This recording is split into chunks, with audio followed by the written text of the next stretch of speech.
she says, I cringed with physical touch, hugging, kissing. How can my body participate in foreplay and get aroused if I don't like touch? Right?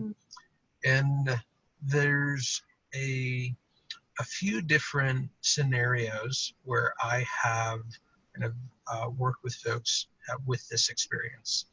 I think the most common one is then when there's been some sort of trauma or aversion that has gotten associated with touch. And I don't know if you can maybe speak a little bit to that one, Tish, as far as how do we navigate that? How does somebody that has that kind of triggering drawback, pull away response with their spouse? They love their spouse, want to be close, and isn't necessarily sure why they do this to their spouse's touch.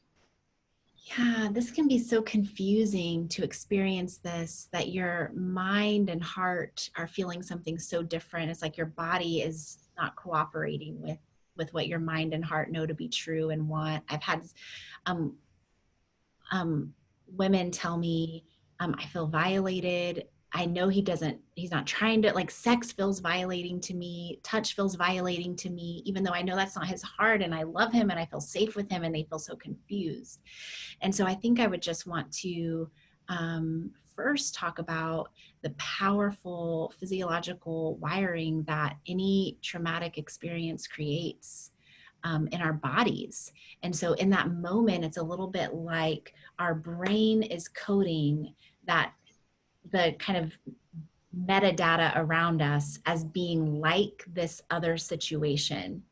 And then our kind of thinking mind, it kind of goes offline, and our body is in this reaction mode where it's doing, two things. One, it's remembering what it was like to feel that violating or that scary experience. So literally the flinching away, the pulling away is the body, like a feeling memory, the body remembering what it was like before, and that being pulled into the present and literally experiencing it in the moment. So the person's body's not present and connected with, this is my spouse and I'm safe. Their body's actually connected with the past, pulling the past into the present, and the past is getting blended, and the person is experiencing that in the moment in their body. And then two, their body's having a really natural reaction to that, to pull away from that, to feel disgusted by that, or to feel afraid. And I think a lot of times when that's not understood, you have the added layer of anxiety of, why am I having this response?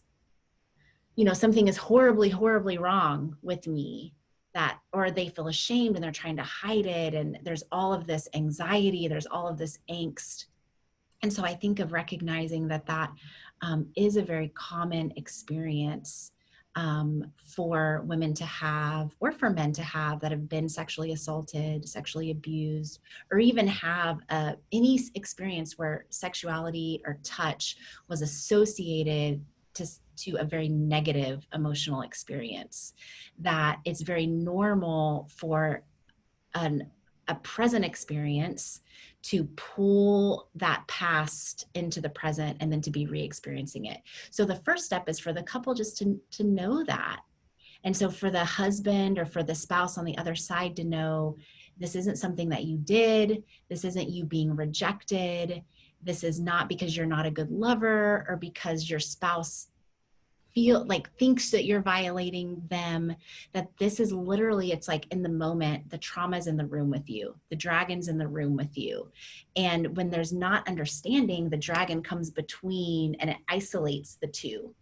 The one who's having the trauma response shuts down, the other spouse feels confused and bewildered.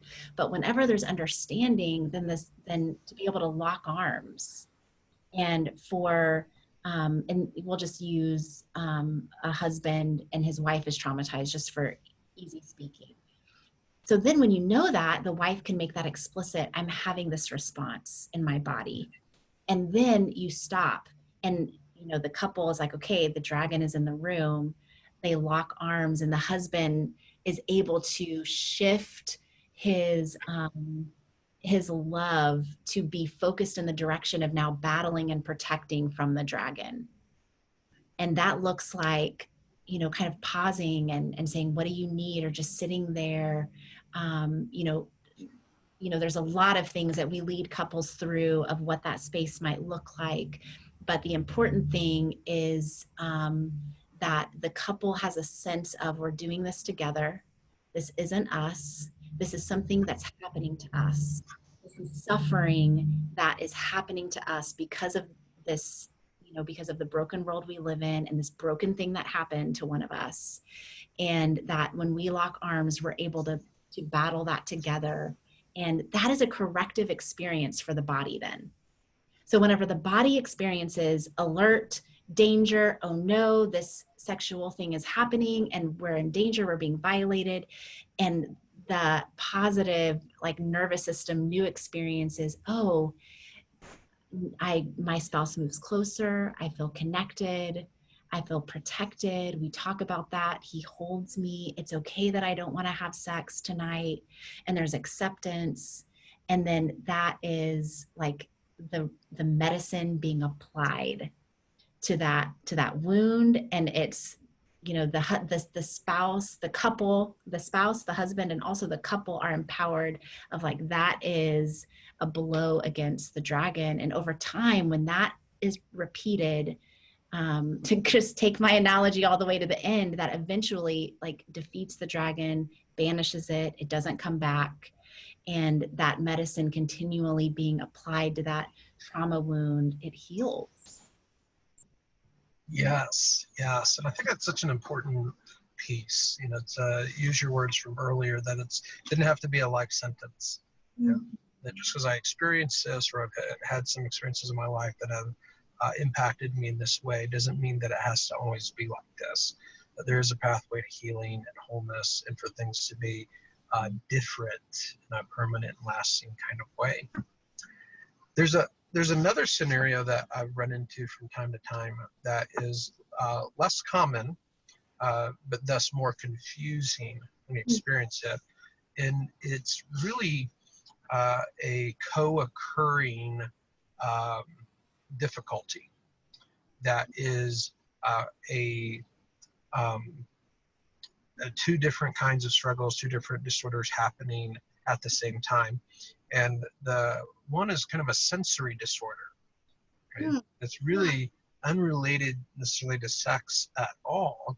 But I have had some clients and gals that as we got into understanding what they experience both in the bedroom and outside the bedroom and their life as a whole, what we realized is there was kind of an undiagnosed sensory disorder that the wife experienced that made just touch feel obnoxious and irritating, and like, styrofoam going or nails on a chalkboard, kind of, to her nervous system in a way that made foreplay, kind of sensual touch, instead of feeling soothing and nurturing and connective and arousing, felt like nails on a chalkboard. It was like, and not because there wasn't an attraction there, not because there isn't a even sexual desire or interest or arousal, but really had to do with the struggle of the associated with the sensory disorder.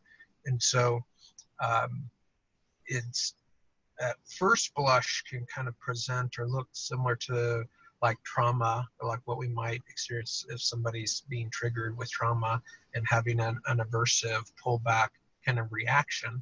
But instead of being associated with the trigger, is more of a nervous system sensory disorder difficulty.